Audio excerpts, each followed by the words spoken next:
दोस्तों ये कहानी उस समय की है जब हर जगह पर जंग छिड़ी हुई थी। इसी दौरान हम एक स्कूल में रहने वाली 7 लड़कियों को देखते हैं जो कि वहां पर बिल्कुल अकेली रहती थीं। लेकिन इन लड़कियों की जिंदगी तब बदल जाती है जब उनमें से एक लड़की वहां पर एक आदमी को ले आती है। तो कहानी शुरू होती है और हमें 1861 का टाइम दिखाया जाता है। हम वर्जीनिया शहर को देखते हैं जहाँ पर इस समय सिविल वॉर चल रहा था। वहीं पर हम एक गर्ल्स स्कूल को देखते हैं जिसे मिस चमन चुस्की नाम की एक टीचर चलाती थी। हम देखते हैं कि 1864 तक सिविल वॉर चलने के कारण स्कूल के सभी स्टूडेंट्स और टीचर स्कूल से अपने घर जा चुके थे। लेकिन वहीं मिस चमन चुस्की और एक और टीचर मिस झपट्टा 5 लड़कियों के साथ अभी भी उस स्कूल में ही रह रही थी। इसके बाद हम गंजेड़ी नाम की एक लड़की को देखते हैं जो कि जंगल में सभी के डिनर के लिए मशरूम तोड़ने आई थी। लेकिन जब वो मशरूम तोड़ रही होती है तभी अचानक उसकी नजर एक आदमी पर पड़ती है जो कि घायल होकर एक पेड़ के नीचे बैठा हुआ था। अब उसको देखकर गंजेड़ी की फटकर 464 हो जाती है क्योंकि वो दुश्मन सेना से था। तभी वो आदमी बताता है कि मेरा नाम दगड़ू दलाल है और दुश्मन सेना ने मेरी दबाकर मारी है जिस वजह से मैं उनसे बचकर यहाँ पर छुपा हुआ हूँ।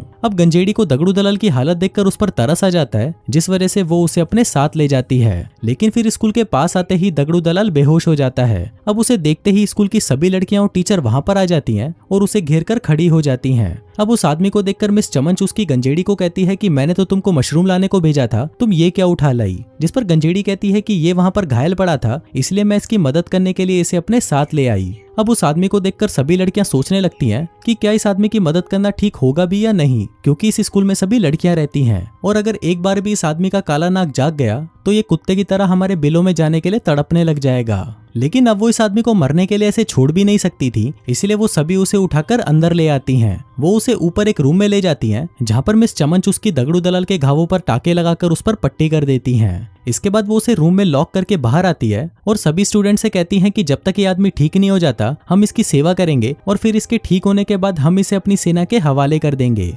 लेकिन तब तक तुम छिनालों में से कोई भी इस आदमी के पास नहीं जाएगा। अब उसकी बात सुनकर सभी लड़कियां वहां से चली जाती हैं। लेकिन उनके जाते ही मिस चमन चुस्की चुपके से दगड़ू दलाल के कमरे में जाती हैं और उसकी पैंट उतारकर उसके घावों को साफ करने लगती है। अब दगड़ू दलाल का काला घोड़ा देखकर मिस चमन चुस्की गर्म होने लगती है, लेकिन फिर जैसे तैसे करके वो अपने आप को संभालती है। यहाँ पर चमन चुस्की को उसके घोड़े की सवारी करने का मन तो था, लेकिन फिर वो सोचती है कि छोड़ो यार, किसी की बेहोशी का फायदा नहीं उठाना चाहिए। तभी वहां से जाते वक्त मिस चमन चुस्की की नजर बाहर पड़ती है जहाँ पर एक सेना की टुकड़ी शहर पर गश्त लगाने आई हुई थी। तभी मिस चमन चुस्की उन सिपाहियों से मिलने गेट पर जाती है। अब उसे देखकर अंदर सभी लड़कियां घबरा रही होती हैं कि कहीं ये भूखड़ी वाली दगड़ू दलाल के बारे में इन्हें बता ना दे, पर मिस चमन चुस्की उसके बारे में उनको नहीं बताती और वापस स्कूल के अंदर आ जाती है। इसके बाद हम देखते हैं कि क्योंकि दगड़ू दलाल दिखने में हट्टा कट्टा मुस्टंडा था और उसका काला घोड़ा भी काफी बड़ा था, इसलिए उसके घोड़े को देखने के लिए रोज एक एक करके सभी लड़कियां चुपके से उसके रूम में आया करती थी। वो उससे वहां पर बैठकर बातें किया करती थी जिससे उनको भी काफी अच्छा महसूस होता था। इसके बाद हम देखते हैं कि मिस चमन चुस्की सभी लड़कियों के साथ बैठकर प्रेयर कर रही होती है।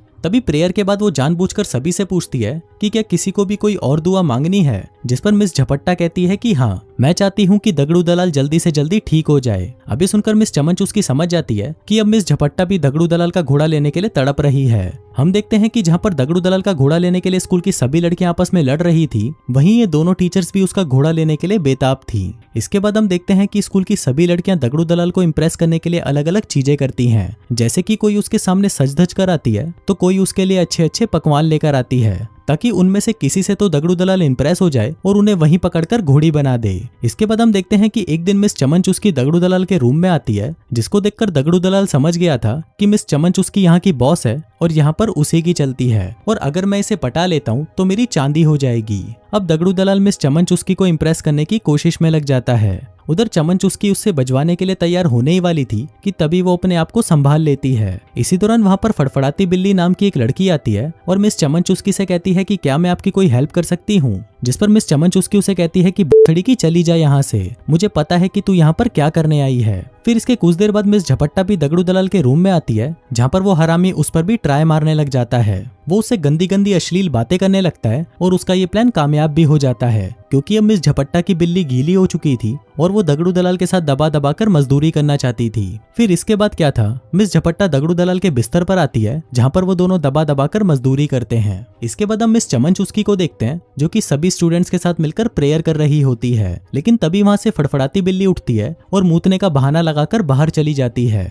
फिर वो वहां से सीधा दगड़ू दलाल के रूम में जाती है और उसे पकड़कर चूसने लगती है। अब यहाँ पर दगड़ू दलाल को भी मजा आ रहा था, इसलिए वो भी इस मूवमेंट को एंजॉय करने लगता है। लेकिन फिर चूसते चूसते फड़फड़ाती बिल्ली को याद आता है कि मिस चमन चुस्की उसका इंतजार कर रही होगी, इसलिए वो वहां से चली जाती है। इसके बाद रात को हम देखते हैं कि जब लड़कियां साथ में डिनर कर रही थी, तभी वो सभी मिलकर फैसला करती हैं कि अब वो दगड़ू दलाल को खुश करने के लिए कुछ नया करेंगी। अब वो सभी दगड़ू दलाल को म्यूजिक सुनाकर खुश करने की कोशिश करती हैं, लेकिन दगड़ू दलाल को म्यूजिक में कोई इंटरेस्ट नहीं था, क्योंकि उसे तो उनके कुएं की खुदाई करनी थी। अब ये सब चल ही रहा था कि तभी कोई स्कूल का दरवाजा खटखटाता है। फिर मिस चमन चुस्की दरवाजा खोलती है और देखती है कि ये तो वही गश्त लगाने वाले सैनिक होते हैं। वो यहाँ पर बस चेक करने आए थे कि सब कुछ ठीक है या नहीं, जिसके बाद वो वहां से चले जाते हैं। इसके बाद हम मिस चमन चुस्की को देखते हैं, जो कि दगड़ू दलाल के साथ बैठकर वाइन पी रही होती है और ये दोनों किसी चीज के बारे में बातें कर रहे होते हैं। लेकिन इसी दौरान दगड़ू दलाल सोचने लगता है कि मिस चमन चुस्की बहुत ज्यादा स्ट्रांग है और अगर उसे यहाँ पर आराम से रहना है तो उसे मिस चमन चुस्की को पटाना ही होगा। फिर अगले दिन हम देखते हैं कि दगड़ू दलाल वहाँ पर स्कूल की गार्डनिंग का काम करने लगता है, क्योंकि वो वहाँ से नहीं जाना चाहता था।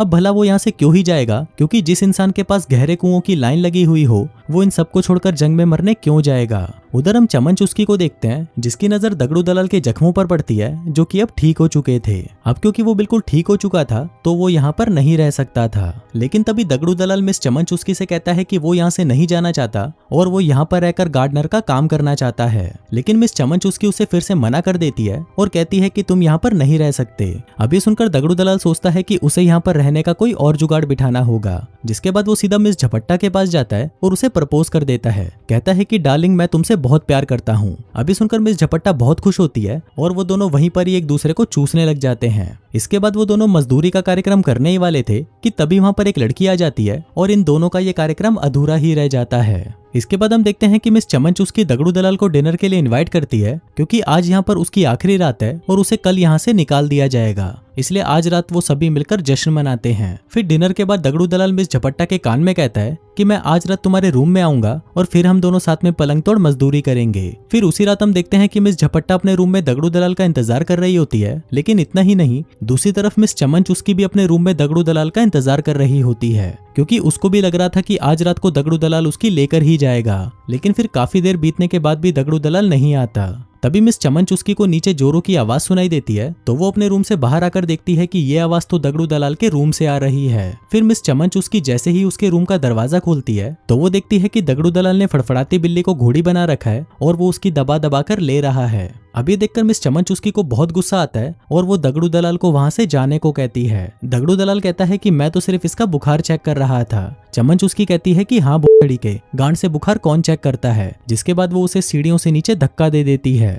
अब दगड़ू दलाल ऊपर से इतना तेज नीचे आकर गिरता है कि उसकी टांग पूरी तरह टूट जाती है। अब ये देखकर मिस झपट्टा और मिस चमन चुस्की उसको जल्दी से उठाकर वापस रूम में ले जाती हैं। अब यहाँ पर चमन चुस्की कहती है कि मैं कोई सर्जन नहीं हूँ जो उसकी टूटी टांग को जोड़ दूं, इसलिए अगर हमें इसकी जान बचानी है तो हमें इसकी टांग काटनी पड़ेगी। अब उनको ये फैसला जल्दी से जल्दी लेना था, क्योंकि दगड़ू दलाल का खून तेजी से बह रहा था। फिर हम देखते हैं कि और कोई रास्ता ना होने की वजह से उनको दगड़ू दलाल की टांग काटनी ही पड़ती है। फिर अगली सुबह जब दगड़ू दलाल की आंख खुलती है तो अपनी कटी टांग को देखकर उसकी फटकर 464 हो जाती है। अब वो चमन चुस्की को देखकर उस पर बहुत गुस्सा करता है और उसे कहता है कि भोसड़ी की तूने ये सब जानबूझकर किया, क्योंकि रात को मैं तुझे बजाने जो नहीं आया। अब क्योंकि दगड़ू दलाल गुस्से में पागल हो चुका था, इसलिए चमन चुस्की उसको रूम में बंद करके नीचे आ जाती है। फिर कुछ देर बाद हम देखते हैं कि तड़पती बिल्ली चुपके से दगड़ू दलाल के रूम में आती है और उससे पूछती है कि मेरे बाबू ने थाना थाया। अभी सुनकर दगड़ू दलाल गुस्से में बावली गांड हो जाता है और उसके बाल पकड़कर कहता है कि भोसड़ी की मैं तुझे जान से मार दूंगा, क्योंकि तेरी वजह से ही हुआ है ये सब। अब ये देखकर तड़पती बिल्ली बहुत डर जाती है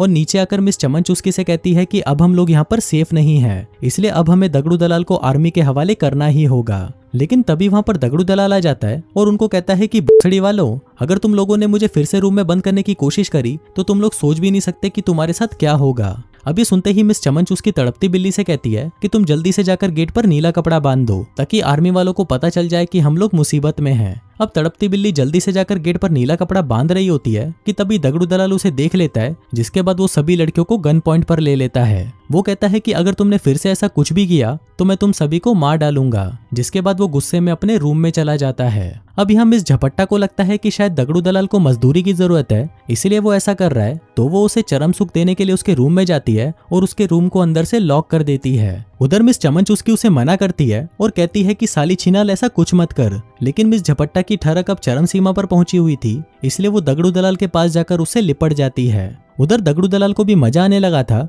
इसलिए वो भी उसके साथ दबा दबा कर मजदूरी करता है। अब ये सब देखकर मिस चमन चुस्की गुस्से में पागल हो चुकी थी और वो सोचने लगती है कि इस दगड़ू दलाल का खेल अब खत्म करना होगा। लेकिन इसी दौरान एक स्टूडेंट उसे कहती है कि हम दगड़ू दलाल के खाने में जहर मिला देते हैं। अब ये आइडिया मिस चमन चुस्की को भी सही लगता है। इसके बाद गंजेड़ी जंगल में जाती है और वहां से जहरीले मशरूमों को तोड़ लाती है। फिर उसी रात मिस चमन चुस्की दगड़ू दलाल को डिनर के लिए इनवाइट करती है, लेकिन यहाँ पर दगड़ू दलाल को शक था कि कुछ तो गड़बड़ है, इसलिए वो झपट्टा को भी वो मशरूम खाने को कहता है। लेकिन तभी एक लड़की कहती है कि नहीं, मिस झपट्टा को मशरूम से एलर्जी है। अब दगड़ू दलाल को उसकी बातों पर विश्वास हो जाता है और वो अकेला ही उन मशरूम्स को खा जाता है। फिर कुछ देर बाद हम देखते हैं कि जहरीला मशरूम खाने की वजह से वो तुरंत नीचे गिर जाता है और दम घुटने से उसकी मौत हो जाती है। इसके बाद ये लोग स्कूल के गेट पर नीला कपड़ा बांध देते हैं और दगड़ू दलाल की बॉडी को कफन से लपेटकर दरवाजे पर रख देते हैं ताकि आर्मी वाले आकर उसकी बॉडी को उठा ले जाएं। इसके बाद हम देखते हैं कि मिस झपट्टा बहुत ही दुखी हो रही होती है क्योंकि वो दगड़ू दलाल के साथ ही अपनी जिंदगी बिताना चाहती थी